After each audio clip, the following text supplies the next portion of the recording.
So what would I do differently if I had to start my coding journey all over from the beginning? I thought about this question, and I think it's a really helpful question because it can give you some insight as to what you can do differently from the beginning of your coding journey so you don't make the same mistakes that I made when I started. So how did I start my coding journey? Well, actually, I started coding when I was just a 7th grade student. They made us buy these TI-83 calculators, and in these TI-83 calculators, I started coding my own games, basically. A lot of my classmates had TI-83 pluses, and if you had that calculator, you know what Mirage is. And Mirage is basically an application that you can use to play video games. But my TI-83 didn't have Mirage. You couldn't put Mirage on my calculator, so I had to build my own games. Fast forward to college, I took my first programming class as an 18-year-old freshman student, and my first class was in C. So I would say that that was a really good class. It gave me a good programming foundation, and it gave me such a good foundation that I was able to learn other programming languages fairly easily. But when I went into the workforce, there was a lot of things that I learned that were really practical that I wish I had started doing when I was learning it in college. And it kind of makes sense that you don't have to learn these things while you're in college or in these classes, because in these classes they care more about theory rather than practice. And so you learn all the practical stuff when you're actually working in the workforce. But even so, I wish they had taught us these practical things so that we wouldn't have to struggle so hard. And that's why I'm making this video, so that you don't have to struggle as hard. By the way, if you're in the early stages of your programming journey, I've got a special gift for you. It's called my 30-day beginner coding challenge. And it's a guide that will take you from no coding experience to building your first 4 projects. And the best part is it's free. It's a free gift to you. In this coding challenge, I guide you in 30 days to build 4 programming projects, and I give you some tutorials that are in C. But of course, these projects are really generic and really beginner friendly, and so you can actually code them in different programming languages. You can still benefit from this guide because you can just take the principles that are in my challenge and then apply them to your programming language. You can find the challenge in the link in the description, and if you download it and pay attention to what it says, you'll definitely learn some fundamental programming concepts that will give you a good foundation to your software development journey. Alright, the first thing that I would do differently if I had to start over is to start using dev tools earlier on. So when I was starting off in my class, the text editor that they made us use was Emacs, and I don't have Emacs installed, but it kind of looks like this. And this is another text editor called VI, and then they would make us type everything out like this. So they would make me write my code like this, but what I wish they had taught us, what I wish I would have done differently is I wish they would have taught us about IDEs. So here's a typical IDE called Visual Studio, and you can see already the benefit of using an IDE. And so you can see your code, you can type your code in here and it looks a lot nicer. And so not only that, but in an IDE you also have a debugger. You can run this code and then you can put breakpoints in your code. So if there's an issue in your code that you know that there's something going on there, you can put a breakpoint and then you can add certain variables to your watch window, and then you can see what the variable is, what the value is in that variable. And it's just a really helpful tool to have a debugger. And when I was working at my company, I was coding in Java, and that was the first time I started using a debugger. And one of the other big things about an IDE is you can just run your code here. You do run your code, and then see, it'll execute your code and you can see the results here. When I would run my program in my class, I would have my hello.c, and what I would do every time is I would do gcc hello.c, and then I would see my a.out, and then I would run my a.out, and that's how I would actually run my code. That's literally how I would run my code in my class. And see how much pain that is. I could just use the play button in my IDE instead. Speaking of these commands, another thing that I wish that I learned earlier on in my coding journey is about scripts. And you can actually run these commands with a script instead of having to type it out every time. In my class, I would often run these sequence of commands, and it was getting repetitive. Whenever I wanted to test one small thing, I would type this, type this, type this. But you know what you can do? You can actually combine all of these commands into a script, and then you just run the script and it'll execute all these commands for you. So let's create a bash script called runcode.sh. Alright, so here's my program. I'm going to run ls first just so that I can see the contents of my directory. And then I'm going to do echo running program so it displays that I'm going to run the program. Then I'm going to compile the program. Then I'm going to execute the program so that I can see the results of my code. And then I'm going to say done at the end. So let's run this script. So now I can do runcode.sh. And then there you go. So this is the output of the ls command. and then it's gonna say, okay, I'm running the program now, and then it compiles for me, and then it runs the program, which is the hello world, and then it says done, which is what I told it to say.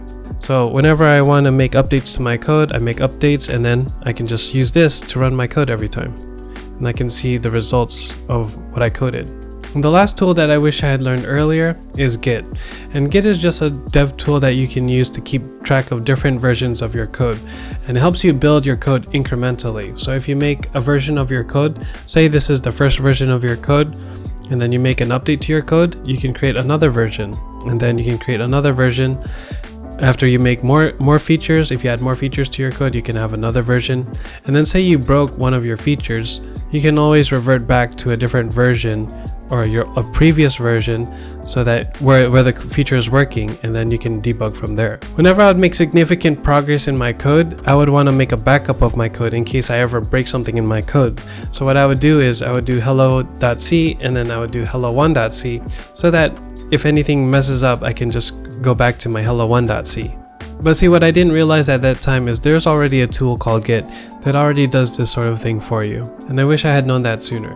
Alright, the second thing I would do differently if I had to start over is I would start looking at documentation more. Here's the documentation page for the function strtalk, and if you just look at it, I understand why people don't want to read documentation, because there's a lot of different things in here that can scare you. There's a lot of different symbols, and you don't know, wait, what is that? What is all that about? For some reason, I was really lazy to read the documentation, and that's partly because I don't like to read, and that's why I became an engineer, because I don't like to read.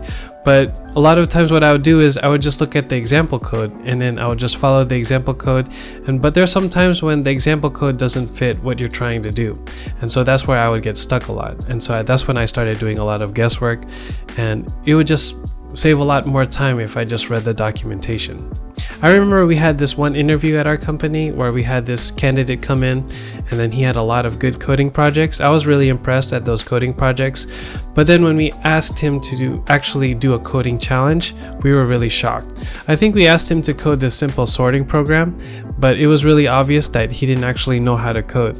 And my guess is that he probably just looked at, when he was building his coding projects, he probably just looked at all the example code that he could find on the internet, and then he cobbled them together so that they would work together, but he never really understood how those programs actually work. Reading documentation is scary at first, but when you get used to it, it's not that bad. It's kind of like reading the newspaper. When you're in middle school and you look at your dad reading the newspaper, you're wondering, how can they read the newspaper? It just looks, there's like so many words in there that I don't understand. And so as a middle schooler, you get intimidated.